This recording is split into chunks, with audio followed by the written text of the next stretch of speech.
this is Trev and welcome to my tool review of this rinky-dinky little Katsu grinder. A roody-doody-doo, a roody-doody-die-do. That's where that comes, doesn't it? Sunday afternoon, nah. So, let's talk about this. Why did I buy this tiny little grinder? Well, why wouldn't you buy this tiny little grinder? Absolutely fantastic. I've converted it in this video to show you how I can use it for multitude of operations to do with car body work. A few key features that you probably hadn't really thought about either, and probably the main reason I bought this is because if you think about this is 280 watts and everything else I use is air powered, like the little die grinders, right angled die grinders, or air powered. I have to fire up a 2000 some odd watt compressor that makes a lot of noise as well, talking about getting on with your neighbours, and this is just 280 watts, doesn't make as much noise.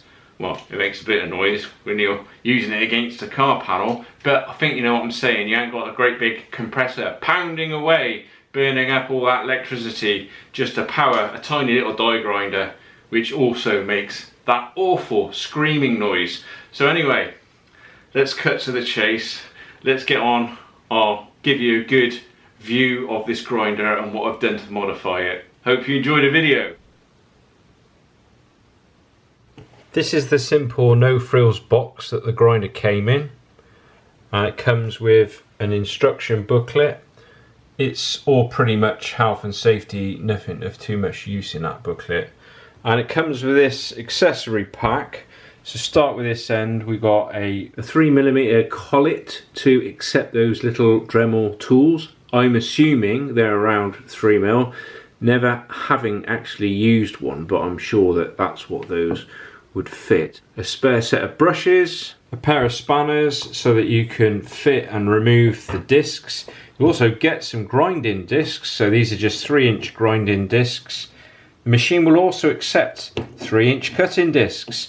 How it does that is rather clever by use of these little shims. I'll go through all this in a minute. You also get the standard nuts to take on and off the discs and a safety shield. And this is the grinder itself. You can instantly see the attraction because it's just so tiny. It just fits into your hand real neatly. I mean, this is just a tiny little thing. The only downside to this machine I can really see is because it is so tiny. I mean, I haven't got massive hands, but this easily, you know, I can wrap my hand around it almost. This is only 280 watts, meaning that it isn't that powerful. That is the only major drawback that I can see. But let's talk about the plus points. Power switch, out of the way. What a fantastic place for the power switch to be. Not up here so that you inadvertently go and switch it off halfway through grinding something down. Also has this handy little hoop on the back so you can hang it up, and I'm 100% sure that these access the brushes, so if you burn the brushes out then you can simply undo those and put new brushes in. I have heard of a few people that it is easy to burn these out. As I said, it's only 280 watts, so if you put a lot of pressure on it, you really want to let it just freewheel really. You don't put any pressure on it and then it'll probably give you a better lifespan. A couple of other points people have said about is to just take the head off, undo these screws. Apparently a lot of these come with not a great deal of grease in there. This does seem to have a fair bit of grease. Maybe it'll be worth me periodically just whipping that off and just making sure that that grease hasn't gone anywhere. Something unusual about this is its little shaft. So little shaft. What did he say? Is a M10 and it's got a very fine thread, so it's just a 1mm thread pitch on that. So that's a little bit unusual. The purpose behind this unusual shaft is so that you can use it as a multi-tool really. So there we go. So that'll now accept our little Dremel type tools. Don't quote me on that, guys, because I haven't got any Dremel type tools to fit, but this is apparently a 3mm, and I'm pretty sure Dremels are. I'm sure somebody let me know in the comments section. Massive thanks to Peter, who messaged me a while back giving me some handy tips and hints, so thanks Peter. I've secured the shield. I'm sure that health and safety would insist that you use the shield, so pay no attention to me not using the shield later on in the video. So we got a lock washer and a nut, and the nut has a recess. So the lock washer goes straight over the top of the shaft like that. That's now locked to that shaft. The grinding discs sandwich neatly onto that little stepped recess. It's actually slightly too small, the disc, but what it does is when you pinch the nut down, it really securely fastens that in place. So it's quite a nice tool really, and you simply put the nut on the top like that. To tighten the spindle nut, just swivel the grinder around. You've got a spindle lock on the back. To locate the spindle lock, just put some light pressure on the spindle lock and just rotate the disc until it clicks in. There, it's locked now. The button's straight in. And then you can put the spanner on the nut and then just nip it up. There you go, it's tight now. Now if you just wanted to use a cutting disc, I've got these little 3" or 75mm cutting discs, and they are uber thin. We're talking 1mm or less. Now these discs will smash to bits if you try and just fit it straight on the standard tool, and that is what these little shims are for. So put a little shim on like that, so that goes over the step like that, and then you just put the disc on and that fits nicely. That's just got a little 3/8 or 10mm hole in the center, so that fits nicely against the shaft, not allowing it to go from side to side. And then you just simply put the nut on the top, and then you can tighten it down, you see, without deforming and smashing the cutting disc, because if you ignore this, this has only got a 10mm hole, 3/8, and this has got a 16mm hole. So this 16mm hole, of course, fits over the top of the step.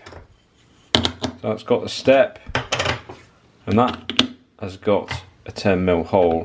So you need to take the step up with the shim.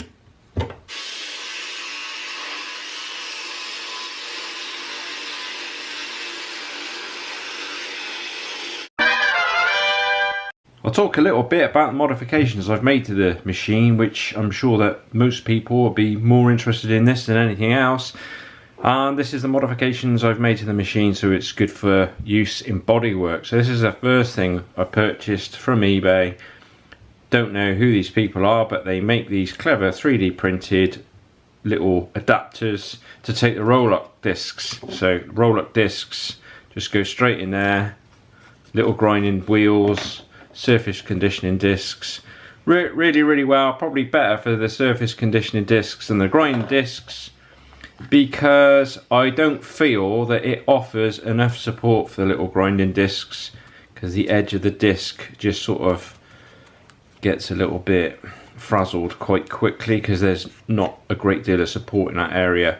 You could overcome this by bonding a piece of plastic or rubber, something that's flexible, onto that, and that would overcome that problem. But as a standalone tool, it's been really handy and well worth purchasing one of these. What I have done since then, I had this backer anyway because I used to use this on a die grinder. So this is a proper roll-up adapter. Again, the discs just go straight in there, the rubber backing comes all the way out. If you put a 3" disc, of course, then you're into the situation where the 3" disc hasn't got support on the edge. So a bit of a no-win situation there really, but for these little 2" discs, this is really good, really good.